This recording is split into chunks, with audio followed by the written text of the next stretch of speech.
Now we're gonna install WordPress. So click on build a new WordPress site. Okay, select here your primary domain, the domain where you want to install WordPress on. I'm gonna select a subdomain because I don't need a real domain for this tutorial. And I'm gonna hit next. I'm gonna call this my new blog.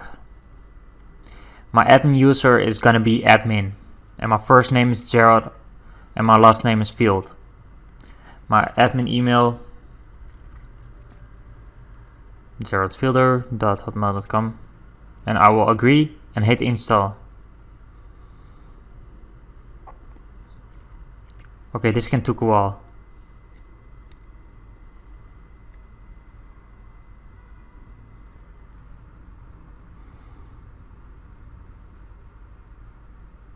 Okay, WordPress is installed successfully. That's great. Now I'm gonna copy my password and I'm gonna hit the login button.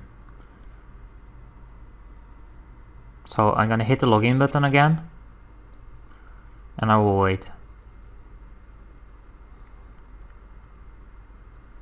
Okay, now you can log into WordPress. So you must type your domain /vp/login.php. This one. Okay. I'm gonna log in right now. Okay, welcome to your WordPress dashboard panel. That's great. You have successfully installed WordPress.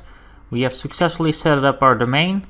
That's just great. So I hope I will see you soon.